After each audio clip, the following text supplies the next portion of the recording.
Viewers, जैसा कि आप जानते हैं, गुज़िश्ता दिनों राबी पीरज़ादा का एक ट्वीट सोशल मीडिया पर वायरल हुआ, जिसमें उन्होंने ये बात की कि मैं पाकिस्तान को जल्द छोड़ दूंगी और साथ में ये भी कहा कि भारतीय अवाम पाकिस्तानियों से बेहतर हैं।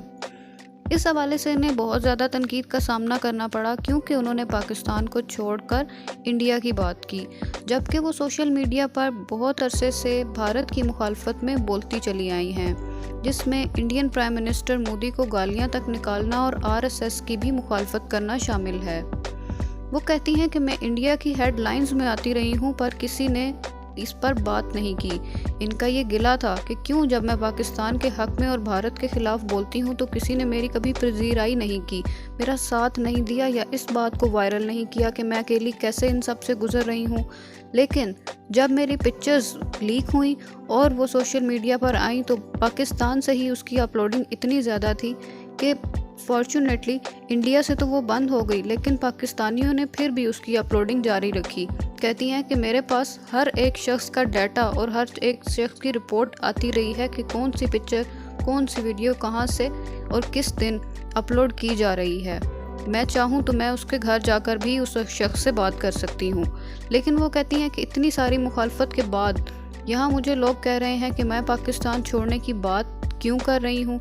हालांकि हमारे मुल्क में अमीर तबका के अलावा बाकी सब क्लास के लोगों को अगर आज कोई वीज़ा, कोई अच्छी जॉब या अपॉर्चुनिटी दे तो हर कोई अपने बेहतर फ्यूचर को सोचेगा और इस ऑफ़र को कबूल करेगा, क्योंकि हम सब ही अपने अपने ओहदों पर अपने अपने डिपार्टमेंट्स में अंडरपेड हैं। हमें हमारी मेहनत से कम मिलता है, लेकिन मजबूरी की वजह से काम किए चले जा रहे हैं। मैंने मुल्क छोड़ने की बात की तो समझ में आई कि अदनान समी को भी ऐसी ही मुश्किलात का सामना करना पड़ा होगा। मैंने खुद भी इनको बहुत बुरी तरह ट्रीट किया था और ये सोचे समझे बगैर कि आखिर उन्होंने ऐसी बातें क्यों की। हम किसी को जानने की कोशिश ही नहीं करते। लोगों का ख्याल है कि मेरे पास शायद कोई ऑप्शन ही नहीं रही थी, इसलिए मैं मजहबी साइड पे आ गई और इसलिए मैंने शोबिस को छोड़ दिया। हालांकि मुझसे ज़्यादा बुरे हालात बहुत से लोगों के हुए हैं, लेकिन वो इंडस्ट्री में रहे और इंडस्ट्री नहीं छोड़ी और वो सब कुछ भूल गए। मैंने छोड़ दिया तो सब मुझे भूलने नहीं देते। पाकिस्तानी किसी के पास्ट को लेकर इतना बुरा कर देते हैं कि प्रेजेंट उनके लिए कोई मानी ही नहीं रखता। मेरी पोस्ट में ज़्यादा बैड कमेंट्स पाकिस्तान की तरफ से ही आते हैं। मुसलमान का ये शेवा नहीं कि अगर कोई तौबा कर चुका है तो उसे उसके माजी के हवाले से ताने दिए जाएं। हमारे अखलाकियात ही ख़राब हैं। हम ये मानने को तैयार ही नहीं कि हम में या हमारी सोसाइटी में कितने मसले हैं। मैं मुसव्वरी करती हूँ, कैलीग्राफी मेरा शौक़ है, मगर इन अच्छी बातों को ऊपर लेकर नहीं आते। मेरे आर्ट की यहाँ कोई कदर नहीं कर रहा, मगर बाहर के लोगों को है। उन्होंने कहा कि अगर मैं अटेंशन सीकर हूँ तो आप अच्छी पोस्ट को अटेंशन क्यों नहीं देते, क्यों प्रमोट नहीं करते।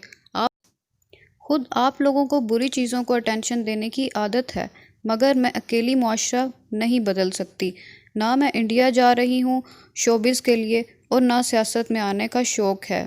कहती हैं कि मैं एक गंद को छोड़कर दूसरे गंद में नहीं जाना चाहती। मुझे फ़ख्र है कि मैं अपने हाथ से कुरान पाक लिख रही हूँ। पाकिस्तान ज़रूर छोड़ूंगी, मगर इंडिया जाने के लिए नहीं। और आखिर में अपना फ़ैसला सुनाया कि मैं असल में मक्का जा रही हूँ। मेरे सब बहन भाई ब्रिटिश नेशनल हैं, मगर मैं अपनी पहचान पाकिस्तान के साथ ही रखूँगी।